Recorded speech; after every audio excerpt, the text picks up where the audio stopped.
Subscribe to Cheating Tales Lab. Now let's begin.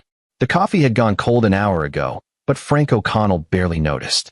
His office, a converted garage behind their house, was littered with transcripts, photographs, and half-written scripts for his podcast series. At 38, Frank had transitioned from investigative journalism at the Chicago Tribune to running his own production company, Undercurrent Media. The move had been Ashley's idea 3 years ago, back when she still looked at him like he'd hung the moon instead of like he was a burden she'd inherited. His phone buzzed. Another text from Ashley, running late. Mom needs help with the Christmas decorating. Can you get Todd from school? Frank glanced at the calendar. December 20th. This would be the 4th time this week Krista Raymond had needed help with something. He typed back, got him. See you tonight. The afternoon sun cast long shadows across the suburban Chicago street as Frank pulled up to Meadowbrook Elementary. Todd emerged from the building, small for his 7 years, shoulders hunched in a way that made Frank's chest tighten. Other kids rushed past him, shouting and laughing, but Todd walked alone. Hey, buddy. Frank reached over to open the passenger door. Todd climbed in, his backpack nearly as big as he was. Hi, Dad. How was school? Fine. Frank had been conducting interviews for 15 years. He knew evasion when he heard it. Just fine? What did you do in art class? You had that snowman project, right? Todd's jaw tightened, a gesture so similar to Frank's own that it was like looking in a mirror. Mrs. Patterson said it was good. Can I see it? I left it there. Todd stared out the window. For the classroom display. Frank knew his son was lying. He also knew that pushing now, in the car, wouldn't help. Want to stop for hot chocolate? For the first time, Todd's face brightened. Really? Just us. We can go to Bernie's. 20 minutes later, they sat in a corner booth at Bernie's Diner, the kind of place that still had vinyl seats and served breakfast all day. Todd wrapped both hands around his mug, marshmallows melting into white swirls. Dad, Todd's voice was quiet. Are we going to Grandma Krista's for Christmas? That's the plan. What? Todd shrugged, but his knuckles whitened around the mug. Just wondering. Frank leaned forward. You can talk to me about anything, Todd. You know that, right? I know. But Todd's eyes stayed fixed on his hot chocolate. Frank's phone buzzed again. Ashley, can you bring the good champagne when you come for dinner tomorrow? Mom's making her special lamb. He texted back, sure. What he didn't text was the thought burning in his mind. When did your mother's dinners become more important than your son? The Raymond house sat in Kenilworth, one of Chicago's wealthiest suburbs. A Georgian colonial that Kristen never failed to mention was historic. Frank pulled into the circular driveway at 6:30 the next evening, Todd silent in the back seat. Remember, Frank said, turning to look at his son. You don't have to pretend to be happy if you're not. Just be yourself. Todd nodded but didn't meet his eyes. The front door opened before they reached it. Bobby Raymond Mills stood there, Ashley's older sister, wearing a cashmere sweater that probably cost more than Frank's monthly podcast budget. There they are. Come in. You're late. We're actually 5 minutes early, Frank said evenly. Bobby's smile never wavered. Well, everyone else has been here for 30 minutes. Todd, your cousins are in the playroom. Run along. Frank watched Todd trudge toward the back of the house, his small frame disappearing around the corner. Bobby's children, Madison, 9, and Harper, 6, had already received more Christmas presents in the past week than Todd would get all year, if the shopping bags he'd seen Ashley hiding were any indication. Frank. Krista Raymond swept into the foyer, champagne glass in hand, diamonds at her throat catching the light from the chandelier. At 62, she maintained her appearance with the dedication of a general planning a campaign. You brought the Veuve Clicquot. How thoughtful. Though I must say, the moat is really superior for lamb. I'll keep that in mind. Frank held out the bottle. Harvey Raymond appeared behind his wife, a tall man with silver hair and the bearing of someone accustomed to deference. He'd made his fortune in commercial real estate and never let anyone forget it. Frank, good to see you. Ashley's in the kitchen with her sister. The dinner proceeded as these dinners always did. Krista held court at the head of the table, directing conversation like a conductor leading an orchestra. Harvey discussed business deals. Bobby talked about Madison's acceptance into an exclusive summer program. Renee Mills, Bobby's husband, made safe jokes and laughed at Harvey's stories. Ashley sat across from Frank, and he studied his wife in the candlelight. They'd met 9 years ago when he was covering a story about urban renewal and she was volunteering at a community center. She'd been passionate then, bright-eyed, talking about making a difference. Now she wore pearls that matched her mother's and laughed at jokes that weren't funny. Todd seems quiet tonight, Krista observed, her tone suggesting this was somehow Frank's fault. Is he feeling well? He's fine, Frank said. Just tired from school. Madison never gets tired from school, Bobby interjected. Of course, she's in the advanced program. Keeps her engaged. Frank felt Ashley's hand on his knee under the table, a warning. He took a breath. Actually, Krista continued, I've been meaning to discuss Todd's schooling with you both. Bobby found a wonderful tutor. Very exclusive. She works with gifted children, but I think Todd might benefit from some extra attention to help him catch up. Catch up to what? Frank asked. Well, to his peers, naturally. You want him to have every advantage. Todd is doing fine. Fine isn't excellent, Frank. Krista sipped her champagne. The Raymond family has standards. He's 7 years old. Exactly. These are formative years. We wouldn't want him to fall behind. Ashley's grip on Frank's knee tightened. When he looked at her, she gave a slight shake of her head. After dinner, Frank found Todd in the playroom. Madison and Harper were building an elaborate castle with brand new Legos, the expensive kind.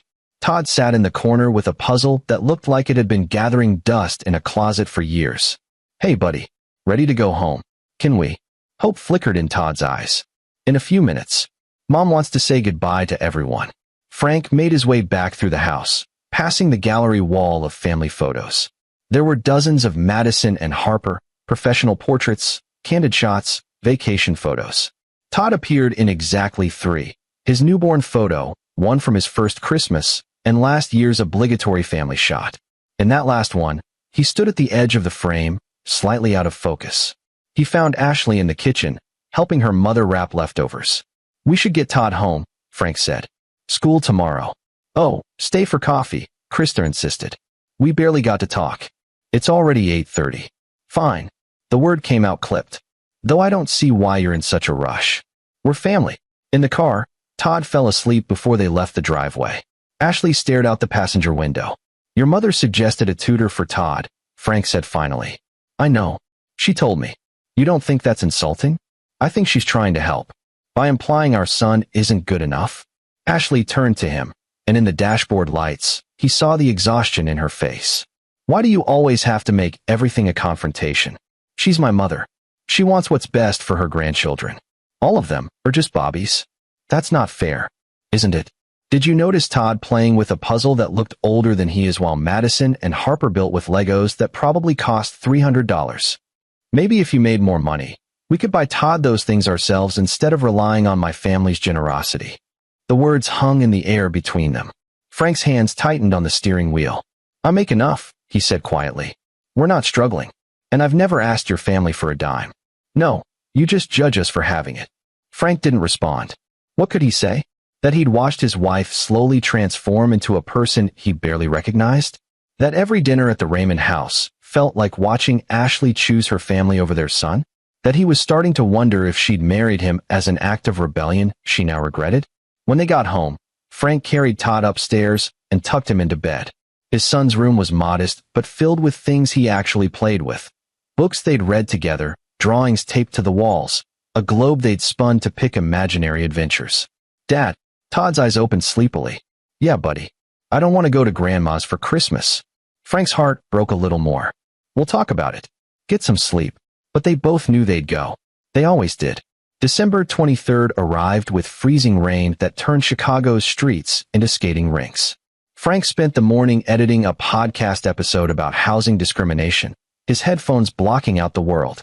His phone sat face down on the desk, already carrying 6 texts from Ashley about last-minute Christmas shopping and preparations for the Raymond family gathering. Around noon, he heard the front door open. Ashley appeared in his office doorway, shopping bags in hand.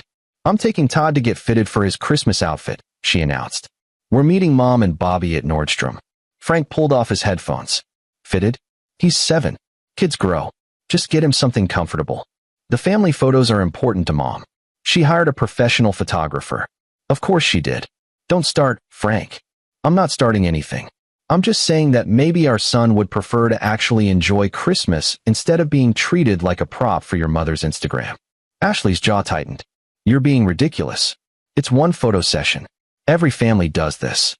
Every family doesn't make one grandchild feel less important than the others. Oh my God. Ashley threw up her hands. You're obsessed with this. Mom treats all the kids the same. Does she? When's the last time she took Todd shopping for something special? When's the last time she asked about his interests instead of lecturing us about tutors and summer programs? She's trying to help him succeed. He's 7, Ashley. He doesn't need to succeed at being 7. He needs to be loved. He is loved by everyone. You're the one creating problems where there aren't any because you can't stand that my family has money and you grew up in. She stopped, but the damage was done. In what? Frank's voice was quiet. Dangerous. Say it. I didn't mean. In a 2-bedroom apartment in Bridgeport where my mom worked 2 jobs and we ate spaghetti 4 nights a week. Frank stood. You're right. I didn't grow up with catered dinners and historic houses. I grew up with a mother who noticed when I was sad, who would have burned the world down before she let anyone make me feel small. I'm not making him feel small. No. You're just laughing while your family does it. Ashley's face flushed red. I don't have to listen to this. Come on, Todd.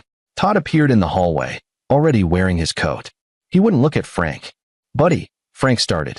But Ashley had already taken Todd's hand and pulled him toward the door. It slammed hard enough to rattle the windows. Frank stood in the sudden silence of his empty house. His phone buzzed. A text from his mother, Margaret O'Connell. Still coming for Christmas Eve? Made your favorite cookies. He'd promised his mom they'd stop by her apartment before heading to the Raymonds on Christmas Eve. It was a tradition, dinner with Margaret, then the obligatory appearance at the Raymond family extravaganza. Margaret lived simply on her pension from 30 years as a public school secretary, but her home was filled with warmth that Krista's mansion lacked. Frank texted back, wouldn't miss it. Tell me you made the snickerdoodles. 3 batches. And fudge. See you at 4. The next day, Christmas Eve, Frank woke to an empty bed. A note on Ashley's pillow, stayed at Mom's. See you tonight. Hey. He checked Todd's room. Also empty. His son's overnight bag was gone. Frank called Ashley. It went to voicemail. He called again. Same result. By the 3rd call, Krista answered Ashley's phone. Frank. Ashley's helping with preparations. She'll see you tonight. I'd like to speak to my son. Todd's busy with his cousins. They're decorating cookies. Put him on the phone, Krista. There's no need for that tone. He's perfectly fine. We'll see you at 7 for cocktails, 8 for dinner. The line went dead. Frank stood in his kitchen, rage building in his chest. But he'd learned in his journalism career that anger was useless without strategy. He opened his laptop and pulled up his calendar. The Raymond Christmas Eve party started at 7. He'd promised his mother 4 o'clock. That gave him time. Frank spent the next hour making calls. His old editor at the Tribune, who owed him a favor. A lawyer friend from college. A private investigator he'd worked with on a story about corrupt landlords. Each conversation was brief, professional. By 3 o'clock, he'd set several things in motion. At 4, he arrived at his mother's apartment in Bridgeport. The building was old but well-maintained, the kind of place where neighbors still knew each other's names. Margaret O'Connell opened the door wearing a sweater with a reindeer on it, her gray hair pulled back, eyes bright behind her glasses. There's my boy. She hugged him tight. At 65, she still had the strength of someone who'd raised a son alone after his father died when Frank was 3. Where's my grandson? At the Raymonds. Ashley took him yesterday. Margaret's expression hardened. She'd never said anything directly critical about Ashley or her family, but Frank had noticed the tightness around her mouth whenever they were mentioned. Come in. Have some cookies. Tell me what's wrong. They sat at her small kitchen table, the same one Frank had done his homework at as a kid. The apartment smelled like cinnamon and pine from the modest tree in the corner, decorated with ornaments Frank had made in elementary school. I think my marriage is ending, Frank said. Margaret poured them both coffee. Why do you think that? Because my wife has become someone I don't recognize. Because she's more concerned with impressing her mother than protecting our son. Because I can't remember the last time she looked at me with anything except resentment. And Todd. Frank's hands tightened around his mug. He's miserable, Mom. At the Raymond house, he's treated like an afterthought. A disappointment. And Ashley either doesn't see it or doesn't care. She cares. She's lost, but she cares. How can you defend her? Margaret reached across the table and took his hand. I'm not defending her. I'm telling you that people can be blinded by their need for approval. Ashley grew up in that family, with those expectations. Breaking free from that is harder than you think. She's hurting our son. I know. Margaret's grip tightened. So what are you going to do about it? Frank met his mother's eyes. I'm going to get him out. Good. She stood and pulled something from her purse, a thick envelope. I've been saving this. It's not much, but if you need a lawyer. Mom, no. Take it, Francis. My grandson needs his father to fight for him. Let me help you fight. Frank opened the envelope. $5,000 in cashier's checks. Mom, this is your savings. This is my grandson's future. Take it. They sat together until 6:30, and Margaret shared stories about raising Frank alone, about the time she'd had to make hard choices, about the importance of knowing when to stand your ground. One more thing, she said as Frank stood to leave. Don't go into that house angry. Go in clear-headed. Observe. Document. Anger makes you sloppy. Clarity makes you dangerous. Frank kissed her forehead. When did you get so ruthless? The day I became responsible for a child. You'll understand. The drive from Bridgeport to Kenilworth took 45 minutes. Frank spent them thinking, planning. By the time he pulled onto the Raymond Street, he knew exactly what he was going to do. The house blazed with light. Cars lined the circular driveway and spilled onto the street. Range Rovers, Teslas, a Porsche. Through the windows, Frank could see the party in full swing. Women in cocktail dresses. Men in blazers. Krista Raymond's annual Christmas Eve gathering was legendary in their social circle. Frank parked down the street and sat in the darkness for a moment. He pulled out his phone and opened the voice recording app. Then he stepped out into the cold. He didn't knock. The door was unlocked, welcoming guests. He walked in, and the warmth and noise hit him like a wave. Laughter, Christmas music, the clink of glasses. No one noticed him at first. He moved through the foyer, past the gallery wall of photos, past the grand staircase. His phone recorded everything. The living room was packed with Kenilworth's elite. Krista stood by the fireplace, holding court. Harvey worked the room like the dealmaker he was. Bobby and Renee circulated with their perfect children. Frank scanned the room. No Todd. He checked the playroom. Empty except for wrapping paper and discarded ribbons. The library. Nothing. The den. No one. Then he heard it. A sound from the back of the house, near the kitchen. Water running. A voice, Krista's, sharp and impatient. Frank followed the sound down the hallway, past the formal dining room where a catered spread waited under warming lights. The kitchen was in the back, a massive space of marble and stainless steel. He stopped in the doorway. Todd knelt on the floor in his underwear, just his underwear and socks, scrubbing at the tile with a brush and bucket of soapy water. His clothes sat in a soggy pile by the sink. His thin shoulders shook, whether from cold or tears, Frank couldn't tell. Krista stood over him, champagne glass in hand. I don't care if it was an accident. You spilled punch on my Aubusson rug. The least you can do is clean up your other mess. Bobby leaned against the counter, scrolling through her phone. Honestly, Todd, you need to be more careful. Madison and Harper never. That's when Bobby looked up and saw Frank. Oh, Frank, we didn't hear you arrive. Frank didn't acknowledge her. He walked straight to his son, pulled off his own coat, and wrapped it around Todd's shaking body. Then he picked him up, his boy, his entire world, and held him close. Todd buried his face in Frank's shoulder and sobbed. Frank turned to face the room. Ashley had appeared in the doorway, still wearing her cocktail dress, mascara perfect. She froze when she saw the scene.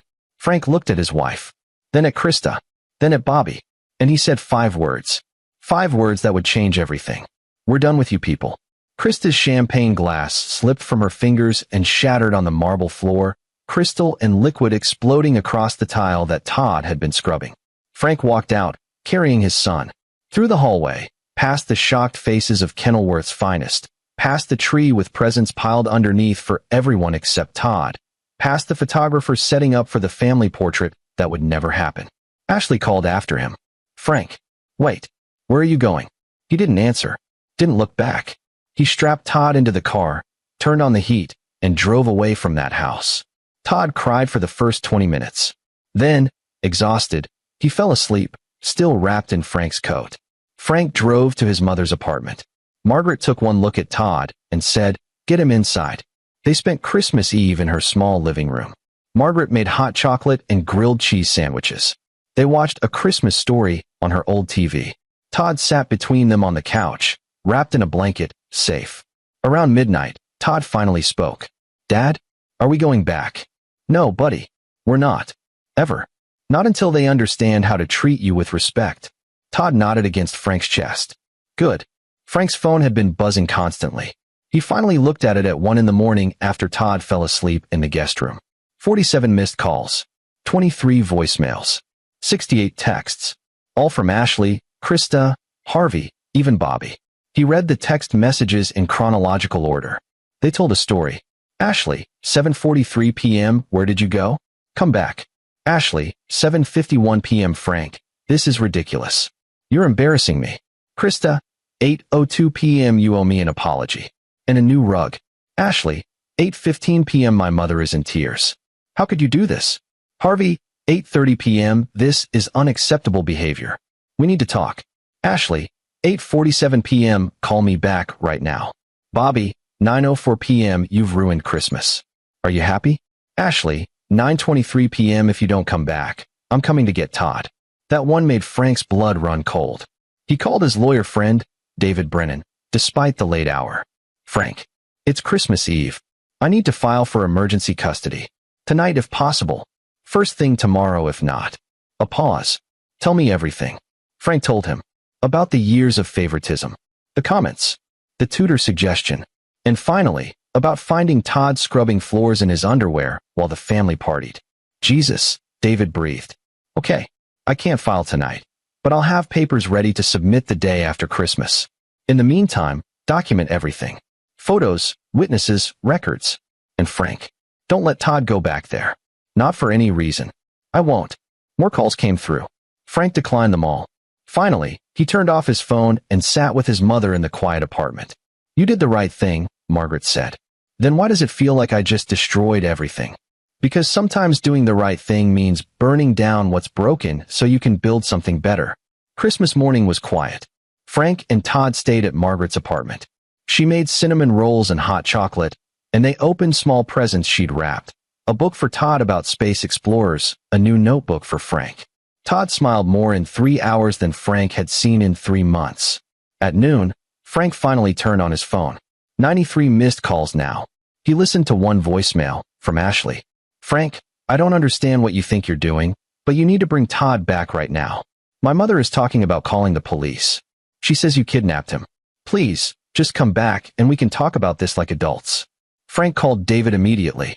They're threatening to say I kidnapped my own son. Let them try. You're his legal parent. You have every right to take him from a situation you deemed unsafe. In fact, that's exactly what you should do. But Frank, don't engage with them. Not yet. Let me handle the legal side. You focus on Todd. The next call was from an unknown number. Frank answered. Mr. O'Connell? This is Detective Sarah Chun with Kenilworth PD. I'm calling about a report filed by Krista Raymond regarding your son, Todd. She's claiming you removed him from her home against his mother's wishes. Frank's heart pounded, but he kept his voice steady. Detective, I removed my son from a situation where he was being mistreated.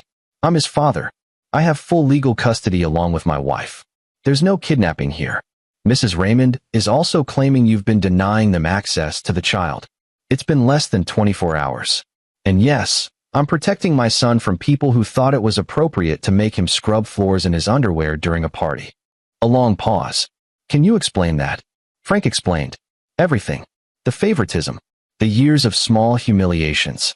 The final scene in the kitchen. I see, Detective Chin said. Mr. O'Connell, I'm going to be honest with you. This sounds like a domestic/custody issue, not a criminal matter.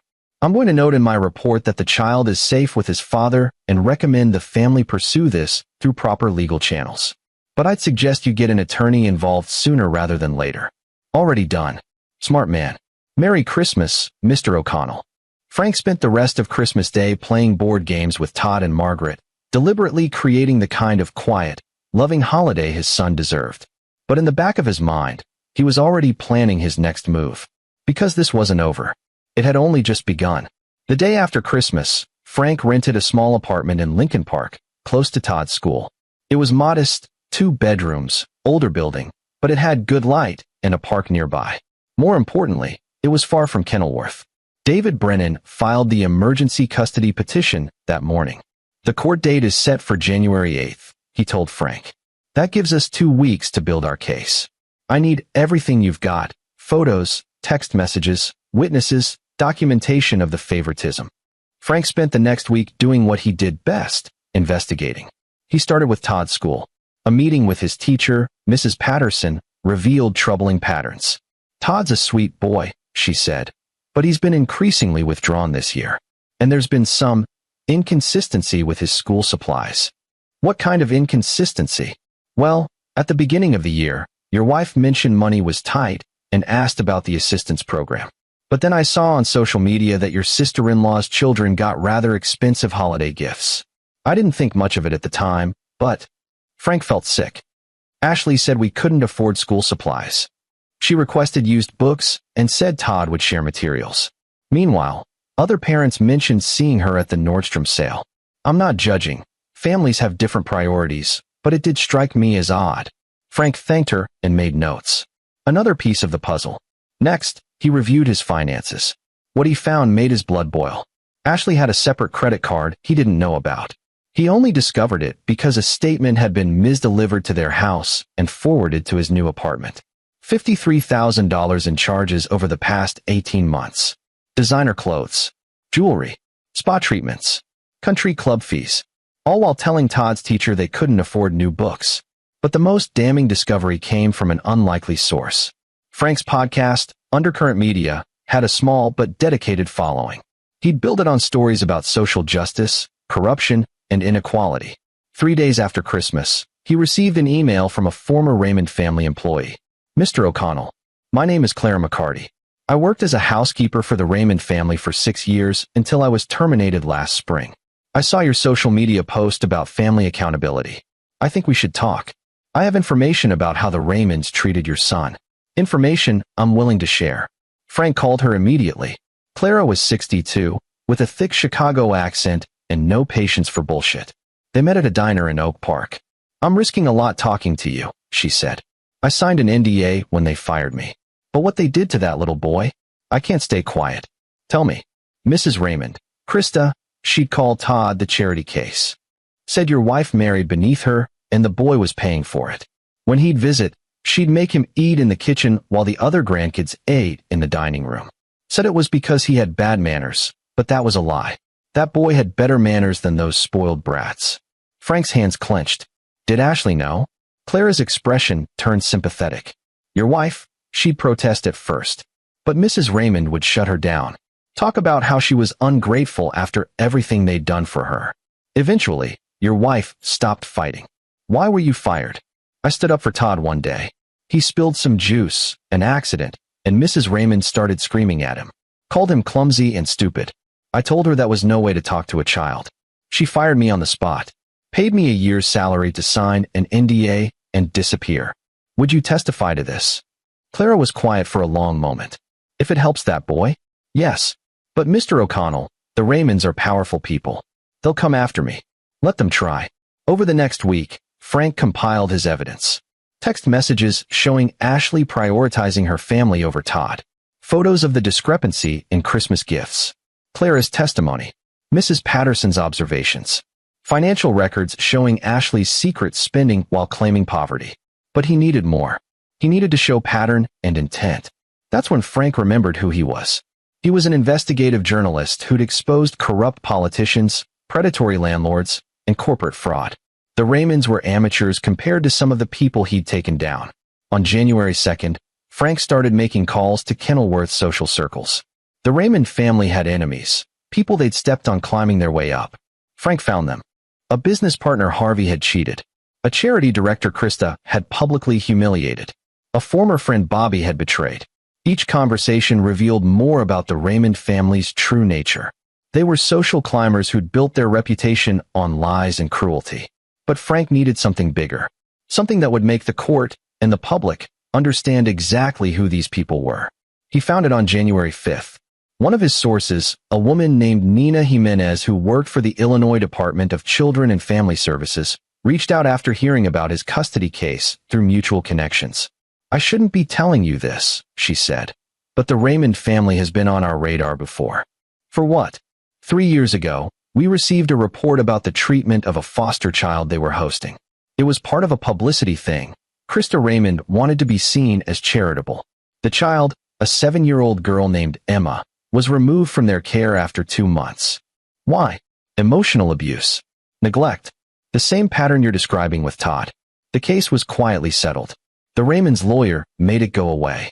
Do you have documentation? I could lose my job for sharing this. Nina, my son is being damaged by these people. If there's evidence of a pattern. She was quiet. Then, I'll send you what I can. Anonymously. But you didn't get it from me. That evening, Frank received an encrypted file. The DCFS report about Emma made him physically ill. The parallels to Todd's treatment were unmistakable. The foster child had been fed separately, given secondhand clothes while the Raymond grandchildren wore designer brands, and subjected to constant criticism. The case had been sealed as part of the settlement, but now Frank had proof this wasn't just about Todd. This was who the Raymonds were. On January 7th, the day before the custody hearing, Ashley finally showed up at Frank's apartment. She looked terrible, dark circles under her eyes, hair pulled back carelessly, none of the polish she usually maintained. We need to talk, she said. Frank considered not letting her in. But Todd was at school, and this conversation needed to happen. You have 10 minutes. They sat in his small living room. Ashley looked around at the modest space, and he saw the judgment in her eyes. This is what you've reduced us to, she said. A rental apartment? This is what I've protected our son with. A place where he's not treated like garbage. My family doesn't treat him like garbage. Ashley. Frank pulled out his phone and played a recording. He'd been recording everything since Christmas Eve. The texts, the voicemails, everything. Krista's voice filled the room. The boy is an embarrassment. I don't know what you were thinking, marrying that man. At least Bobby had the sense to choose well. Ashley's face went white. Where did you get that? You left your phone unlocked at the house. I forwarded some voicemails to myself. This one's from 3 weeks ago. You went through my phone. You made our son scrub floors in his underwear while you drank champagne. He spilled. I don't care what he spilled. He's 7 years old. My mother would have cleaned it up and told him accidents happen. Your mother made him strip down and scrub like a servant while her precious other grandchildren opened presents. Tears started down Ashley's face. It wasn't supposed to be like this. Like what? Any of it. Us. The marriage. When I met you, you were this passionate journalist, and I thought you'd become more. My family thought you'd become more. But you're still just you. The words hit harder than any punch could have. Still just me, Frank repeated. The guy who loves our son. Who doesn't care about impressing people at country clubs? Who thinks family means loyalty and love, not photo ops and social status? My family has given us so much. Your family has taken everything. They took my wife. They're trying to take my son's self-worth. And you let them because you were too afraid to stand up to your mother. Ashley stood. The hearing is tomorrow. My lawyer says we'll win. You have no grounds for sole custody. We'll see. She walked to the door, then turned back. I did love you, you know. When we met. I really did. I know, Frank said. That's the saddest part. After she left, Frank sat in the silence and allowed himself 5 minutes of grief for the marriage that had died. Then he opened his laptop and prepared for war. The custody hearing was held in the Cook County Courthouse. Frank arrived early with David Brennan, carrying 3 binders of evidence. Ashley arrived with her family's attorney, a shark named Marcus Neff who charged $800 an hour. Krista, Harvey, and Bobby sat in the gallery behind Ashley, a united front of designer clothes and entitled expressions. Judge Roland Wright was 58, a no-nonsense jurist with a reputation for fairness. Frank had researched him thoroughly. Wright had 3 kids of his own and a history of prioritizing children's welfare over parental convenience. The hearing began. Marcus Neff painted Frank as an unstable father who'd kidnapped his son on Christmas Eve because of a minor disciplinary incident. Your Honor, Mr. O'Connell has a history of paranoia and overreaction. He removed the child from a loving extended family gathering because the boy was asked to help clean up a mess he made. This is a father who can't handle normal childhood discipline. David countered with the evidence. Photos of the Christmas scene, taken from Frank's phone before he left. Clara McCarty's testimony about years of mistreatment. The DCFS report about the foster child. Financial records showing Ashley's secret spending while claiming they couldn't afford Todd's school supplies. Text messages and voicemails revealing the Raymond family's true feelings about Todd. And finally, Todd's own testimony. Judge Wright called Todd into his chambers privately. 20 minutes later, they emerged. Todd's eyes were red, but his shoulders were straight. The judge returned to the bench. I've reviewed the evidence presented by both parties. I've spoken with the child, and I'm going to make my ruling now rather than taking this under advisement. The courtroom went silent. Mr. O'Connell, I'm granting you temporary sole custody of Todd, pending a full evaluation. Mrs. O'Connell, you'll have supervised visitation rights, 2 hours per week, with supervision provided by a court-appointed guardian. The Raymond family will have no contact with the child until the completion of the evaluation. Krista gasped. Your Honor, this is outrageous. Mrs. Raymond, you are not a party to this proceeding. Another outburst, and I'll have you removed. Judge Wright turned back to Ashley. Mrs. O'Connell, I strongly suggest you get individual counseling and reconsider your priorities. The evidence presented here shows a pattern of emotional neglect that is deeply concerning. Ashley sat frozen, her face a mask of shock. We'll reconvene in 60 days for a full hearing. Until then, Mr. O'Connell has primary custody. Court adjourned. Frank and David walked out of the courthouse into the cold January air. Behind them, he could hear Krista's raised voice, arguing with Marcus Neff. We did it, David said. But Frank, this isn't over. They'll appeal. They'll fight. The Raymonds don't lose gracefully. Let them fight. Because Frank had one more card to play. That night, Frank uploaded a new episode of his podcast. It was titled The Cost of Approval, When Family Becomes Poison. He didn't name the Raymonds. He didn't have to. He told the story, changed enough details to protect Todd, but kept the emotional truth intact. The favoritism, the humiliation, the 7-year-old boy scrubbing floors while others celebrated. He included clips from the DCFS report about the foster child, with identifying information redacted. He discussed the psychology of families who weaponize love and approval. And he ended with this. Children don't owe their families gratitude for basic decency. They don't owe anyone the right to diminish them. And if you're a parent watching someone hurt your child, even if that someone is family, even if they have money or power or social status, you have one job: protect that child. Everything else is noise. The episode went viral. Within 48 hours, it had 500,000 downloads. Within a week, it was trending on social media. People shared their own stories of toxic families, of choosing children over family loyalty, of standing up to powerful relatives. 3 major news outlets contacted Frank for interviews. And in Kenilworth, the whisper started. Someone connected the dots. The timing. The details. The Raymond family's sudden absence from social media. By the end of January, Krista Raymond had resigned from the boards of 2 charitable organizations. Harvey's business partners were quietly distancing themselves. Bobby deactivated her Instagram account. But Frank wasn't done. On February 1st, he met with a producer from a major streaming service. They wanted to turn the story into a documentary, not about the Raymonds specifically, but about the broader issue of favoritism and emotional abuse in families. We'd call it the Golden Child Complex, the producer explained. Stories from multiple families, expert interviews, and yes, your story as the centerpiece. If you're willing. Frank looked at the contract. The money would be substantial, enough to secure Todd's future, pay for therapy, maybe even buy a small house. I need to think about it. That night, he asked Todd, Buddy, there are some people who want to make a show about what happened. About how Grandma Krista and that family treated you. It would help other kids who are going through the same thing. But I won't do it unless you're okay with it. Todd was quiet for a long time. Would they use my real name? No. We'd change it. Protect your privacy. Would it stop other grandmas from being mean? Frank's throat tightened. It might help some kids understand they're not the problem. Then okay. Frank signed the contract. Over the next month, he worked with the production team. They filmed interviews, gathered expert testimony, spoke with Clara McCarty, with Todd's teacher, with a child psychologist who'd evaluated Todd. The documentary was scheduled to air in May. But in March, everything changed. Ashley called him. Her voice was different, smaller, broken. Can we meet? Just us. They met at a coffee shop in Lincoln Park, neutral territory. Ashley looked like she'd aged 5 years in 3 months. No makeup. Simple clothes. hair in a ponytail. I've been in therapy, she said. Individual and group. My therapist, she helped me see some things. Frank waited. I became my mother.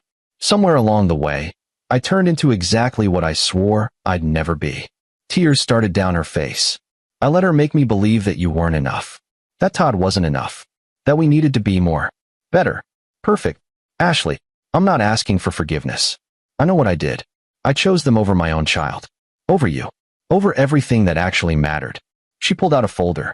I'm filing for divorce. I've already signed the papers. You'll have full custody. I'll take supervised visitation until I can prove I've changed. If I can prove it. Frank took the folder but didn't open it. What about your family? I haven't spoken to them since the hearing. My mother tried to convince me to appeal, to fight you. She said we could win if we tried harder, spent more money. And I realized she was worried about appearances. Not about Todd. Not about what was right. Just about what people would think. Where are you living? I rented a studio in Rogers Park. Got a job at the community center where we met. I'm back to who I was before I let them change me. Or trying to be. They sat in silence for a while. I don't hate you, Frank said finally. I'm angry. I'm hurt. But I don't hate you. You should. Maybe. But hating you won't help Todd. And he needs at least one parent who didn't completely fail him. Ashley flinched. I want to be that parent again. I don't know if I can. But I want to try. Then try. Show up for your visitations. Do the work in therapy. Prove that you choose him over them. I will. She stood to leave, then turned back. Frank. The podcast episode. The documentary. My lawyer said I could try to stop it. Fight it for privacy reasons. Are you going to? No. Other kids need to hear it.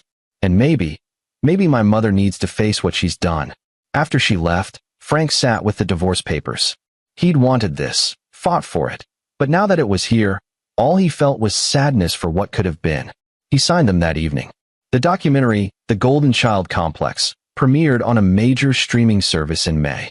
It opened with Frank's story, then expanded to 6 other families dealing with similar dynamics. The response was overwhelming. Support groups formed.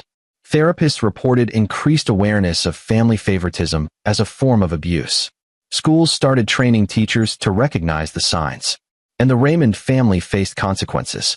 Harvey's business partners, uncomfortable with the association, bought him out. He retired early, his reputation in the commercial real estate world permanently damaged. Krista's social circle shrank. The same people who'd attended her Christmas parties now avoided her at the club. She and Harvey eventually moved to Arizona, fleeing the whispers and stares. Bobby and Renee divorced. Renee got primary custody of Madison and Harper, citing Bobby's toxic family dynamics as harmful to the children. Bobby moved in with her parents in Arizona. But the most surprising change was Ashley. She showed up for every supervised visitation. She enrolled in parenting classes. She got a job as a program director at the community center and threw herself into the work. Slowly, over months, Todd began to trust her again. By the time the final custody hearing arrived in July, even the court-appointed evaluator noted Ashley's progress. Judge Wright reviewed the reports and made his ruling. Mr. O'Connell, you'll retain primary custody. Mrs. O'Connell, your visitation will be upgraded to unsupervised every other weekend and 1 evening per week. You've done the work. Don't stop now. Ashley nodded, tears on her face. Thank you, Your Honor. Outside the courthouse, Frank and Ashley stood together for the first time as officially divorced parents. I know I can't fix what I did, Ashley said, but I'm going to spend the rest of my life trying to be the mother Todd deserves. He's a good kid. He wants to love you. Just don't make him choose between that love and his self-worth. Never again. 1 year later, Frank stood in the backyard of his new house, a small place in Oak Park with a yard and good schools nearby. Todd's 9th birthday party was in full swing. Kids from his class ran around, playing tag. Margaret sat on the porch, watching with a smile. Ashley arrived right on time, carrying a present. Todd ran to hug her, and Frank watched them together. It wasn't perfect. Probably never would be. But it was healing. Dad, Todd called. Can we cut the cake? In a few minutes, buddy. Frank's phone buzzed. A text from David Brennan. Saw the news. Harvey Raymond's company filed for bankruptcy. Thought you'd want to know. Frank deleted the text without responding. The Raymond family's downfall wasn't his victory. Todd's happiness was. Later, after the party ended and the last guest left, Todd helped Frank clean up the yard. Dad, Todd asked, collecting paper plates. Am I going to Grandma Krista's for Christmas this year?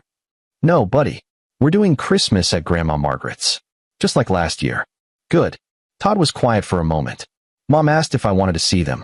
Grandma Krista called her. Frank stopped picking up cups. What did you tell her? I said maybe when I'm older. If they apologize. But not now. Pride swelled in Frank's chest. His son, setting boundaries, protecting himself, being stronger than any 9-year-old should have to be. That's a very mature answer.